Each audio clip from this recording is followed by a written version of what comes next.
Assalamualaikum warahmatullahi wabarakatuh.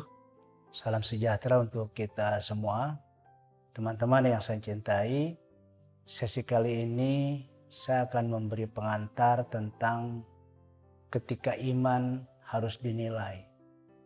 Tema ini menarik karena sebagian besar kita sering melihat bahwa iman itu hanya berurusan dengan soal-soal yang sifatnya privat, yang sifatnya individu pribadi kepada Tuhan.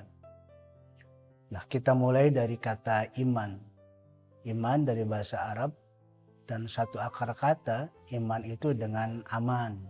Aman itu menjadi bahasa kita, aman, secure. Lalu yang kedua, amanah. Aman secara singkat adalah satu perasaan yang sentosa, yang sejahtera, yang aman, yang secure. Sementara amanah adalah bisa diandalkan atau bisa dipercaya.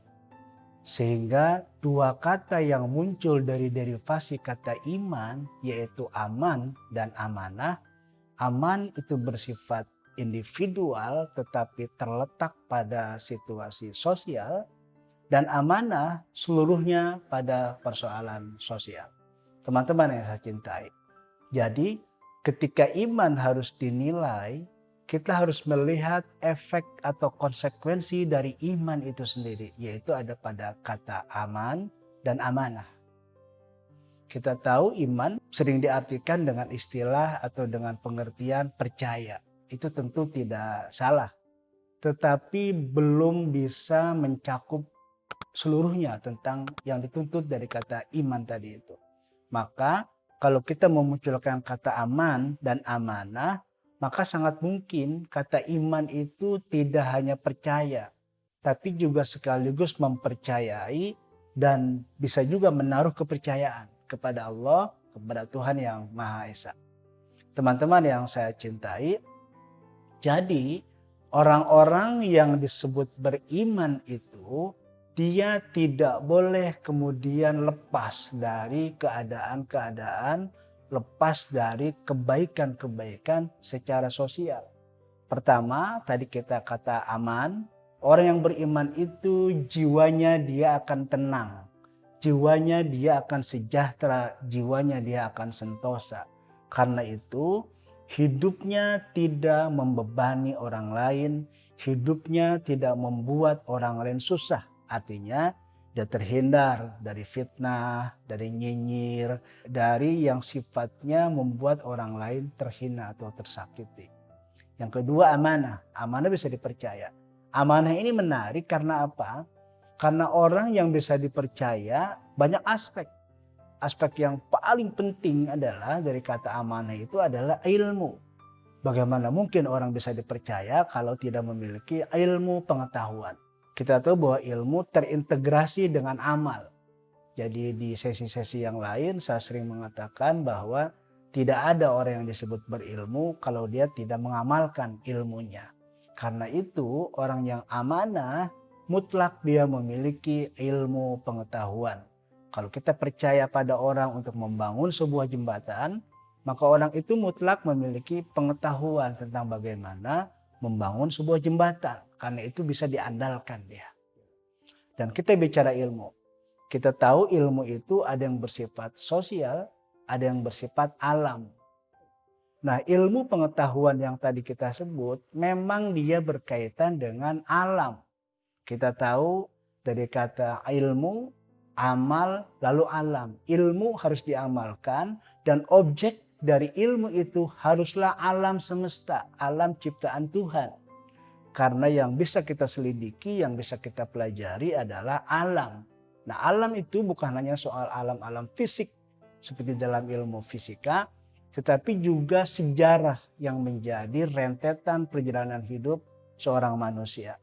Maka dari sisi ini kata iman, efek dari kata iman selain aman tadi secara individu dan secara pribadi tadi adalah secara sosial. Orang tersebut berilmu, orang tersebut mengamalkan ilmunya, lalu orang tersebut juga menjadi bagian yang menulis tentang sejarah hidupnya. Teman-teman yang saya cintai, kita bicara ilmu pengetahuan begitu banyak secara sosial. kita bicara manusia, maka sejarah di dalam Al-Quran menjadi sangat penting. Kenapa? Karena Al-Quran ingin membuat semua pengetahuan itu terlaksana, teramalkan. Maka sejarah menjadi kata kunci bagi kehidupan umat manusia. Teman-teman yang saya cintai, kita bicara pengetahuan tentang manusia. Di situ ada antropologi, di situ ada sosiologi, di situ ada yang tadi saya sampaikan sejarah, ada budaya, ada politik, dan seterusnya. Karena itu menjadi konsekuensi dari seseorang yang sudah mendeklarasikan imannya kepada Tuhan. Jadi ketika iman harus dinilai, kita tidak hanya melihat secara individu dia kepada Tuhan, dia berzikir terus-menerus kepada Tuhan sebagai konsekuensi dari imannya sehingga dia terus tersambung kepada Tuhan.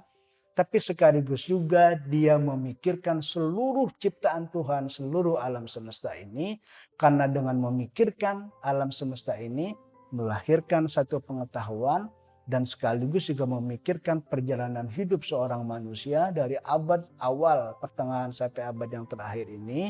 Karena dengan mempelajari sifat dan perjalanan manusia yang melahirkan berbagai pengetahuan yang tadi saya sebut tadi itu, dia akan melahirkan pengetahuan. Yang pengetahuan itu membuat hidup kemudian lebih baik, membuat komunitas kemudian lebih harmonis, karena semua pengetahuan itu bertujuan untuk menghidupkan suasana bumi ini agar lebih baik, agar lebih harmonis, didasarkan atas keadilan. Teman-teman yang saya cintai, saya kira untuk sesi soal ketika iman harus dinilai, saya akan akhiri sampai di sini.